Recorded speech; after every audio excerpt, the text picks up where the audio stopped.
अस्सलाम वालेकुम। तो आज का जो टॉपिक है हमारा वो है कैथोड रे ऑसिलोस्कोप। इसको हम कॉमनली लिखते हैं CRO। इसका मतलब है कैथोड रे ऑसिलोस्कोप। तो कैथोड रेज जो होती हैं वो हमारे पास इलेक्ट्रॉन बीम को हम कैथोड रेज कहते हैं, क्योंकि ये रेज जो होती हैं वो कैथोड से एमिट होती हैं, नेगेटिव टर्मिनल से एमिट होती हैं, तो इसलिए हम इसको कैथोड रे भी कहते हैं। तो कैथोड रे ऑसिलोस्कोप क्या है? ये एक इलेक्ट्रॉनिक इंस्ट्रूमेंट है।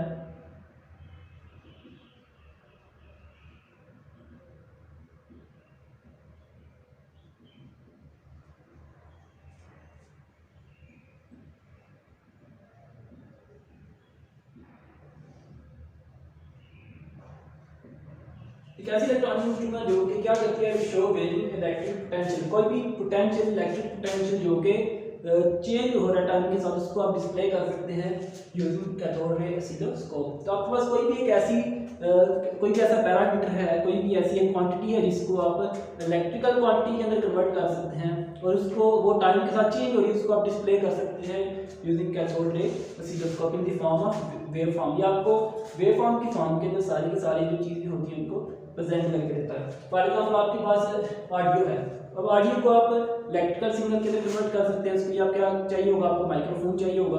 अब माइक्रोफोन क्या करेगा कि वो आपके साउंड को कन्वर्ट कर देगा इलेक्ट्रिक सिग्नल के अंदर। अब इलेक्ट्रिक सिग्नल जब इसको प्रोवाइड करेगा, जो साउंड होगी वो टाइम के साथ चेंज हो रही है, क्योंकि हो सकता है किसी टाइम बंदा बात कर रहा होगा, कभी बात नहीं कर रहा होगा।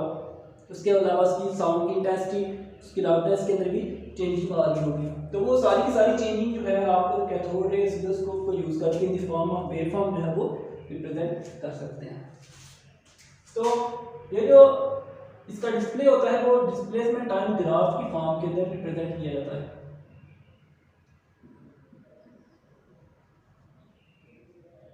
कैथोड रे ऑसिलोस्कोप जो होती है, इसकी स्क्रीन जो होती है उसको हम कहते हैं cathode ray tube. Cathode ray tube क्या करती है कि हमारे जो भी क्वांटिटी है उसको डिस्प्लेसमेंट टाइम ग्राफ की फॉर्म के अंदर शो करवाती है। आपको एक्स एक्सिस के ऊपर टाइम होता है, वाई एक्सिस के ऊपर आपको डिस्प्लेसमेंट शो किया जाता है। तो उसके ऊपर सारी जो आपकी इन्फॉर्मेशन है वो form of wave form display हो रही होती है। तो कैथोड रे ट्यूब भी होती है, इसको CRT भी कहते हैं। ये हमारे पास आमतौर पर जो पुराने कंप्यूटर के मॉनिटर होते थे बड़े साइज वाले, या पहले जो टीवी आते थे LED को छोड़ के पहले जो बड़े साइज के टीवी होते थे, उनकी जो स्क्रीन होती थी वो भी इसी जो ट्यूब की है वो बनाई जाती थी। पिक्चर ट्यूब इसको कहते हैं, कैथोड रे ट्यूब भी कहते हैं इसको। तो इसका जो फंक्शन है परफॉर्म करने के लिए, इसके जो पार्ट्स हैं मेन, उनको हम पहले देख लेते हैं।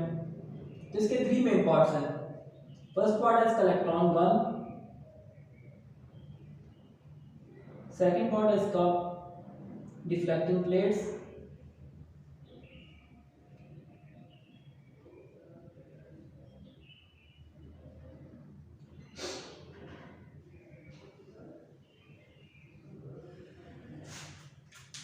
और थर्ड पार्ट है इसका फ्लोरेसेंस स्क्रीन।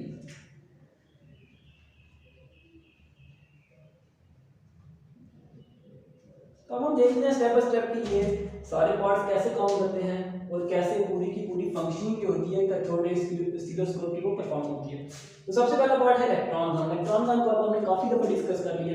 इलेक्ट्रॉन गन का काम क्या है कि इसमें नैरो कॉलिमेटेड बीम ऑफ इलेक्ट्रॉन्स है उसको जनरेट करना है, उसको एक्सीलरेट करना है। तो इसके लिए हमने क्या किया, यहाँ पे एक कैथोड जो है वो हमने अटैच किया हुआ है। इस कैथोड को हम हीट करते हैं और उसके अंदर से जो इलेक्ट्रॉन्स हैं वो एमिट होते हैं।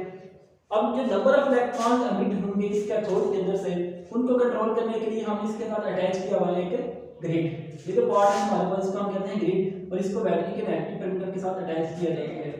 अब जो ग्रिड होता है ये कंट्रोल करता है कि कितने नंबर ऑफ इलेक्ट्रॉन्स होते हैं आपकी इस कैथोड से एमिट होने के बाद आगे की तरफ जा सकते हैं।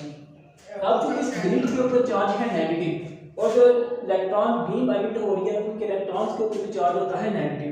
तो अगर आपने बीम ऑफ इलेक्ट्रॉन्स के अंदर नंबर ऑफ इलेक्ट्रॉन्स कम करने हैं तो आप क्या करते हैं, ग्रिड का जो पोटेंशियल होता है उसको इंक्रीज करते हैं। ग्रिड का पोटेंशियल इंक्रीज होने से क्या होता है कि इलेक्ट्रॉन्स के दरमियान में रिपल्शन जो है वो ज्यादा हो जाती है।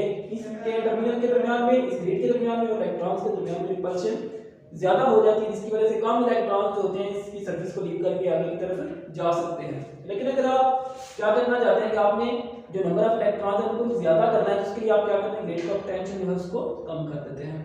अब हमारी जो स्क्रीन की ब्राइटनेस होगी इसको कंट्रोल किया जाएगा इस नंबर ऑफ इलेक्ट्रॉन्स के साथ। जितने नंबर ऑफ इलेक्ट्रॉन ज़्यादा रीच करेंगे आपकी स्क्रीन के ऊपर, आपकी स्क्रीन की ब्राइटनेस उतनी ज़्यादा होगी। इसका मतलब है जो ग्रिड होता है इसको यूज़ करके आप स्क्रीन की ब्राइटनेस जो है उसको कंट्रोल कर सकते हैं।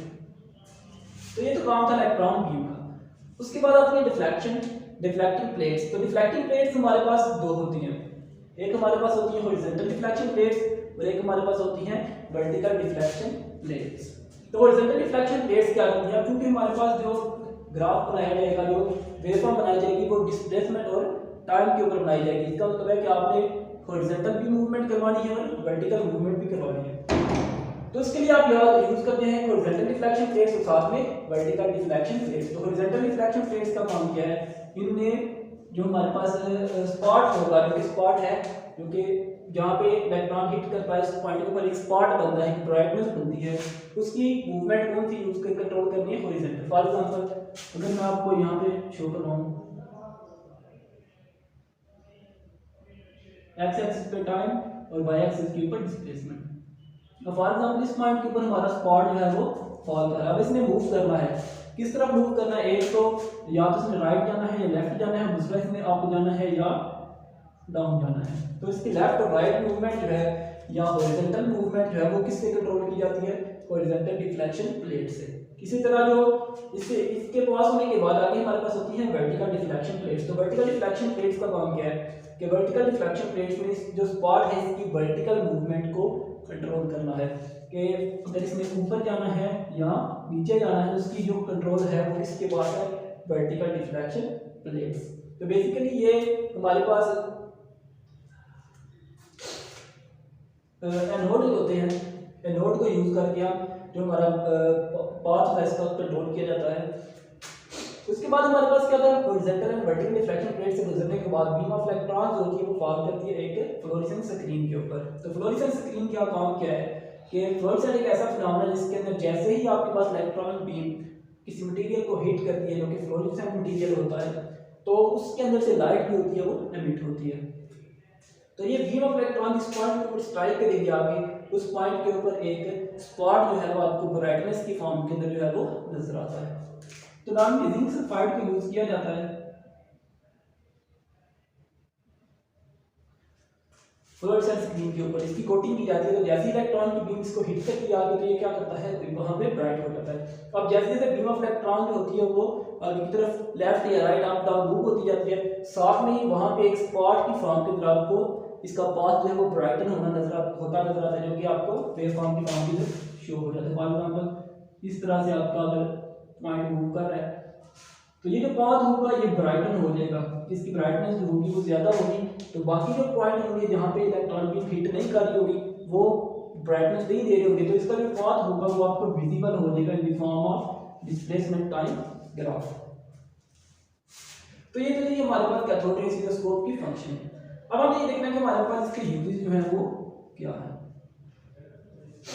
तो कैथोड रे ऑसिलोस्कोप जो है ये कंटीन्यूअसली वेरिंग पोटेंशियल जो होती है उनको इनकी वेव फॉर्म्स को ड्रा कर सकती है।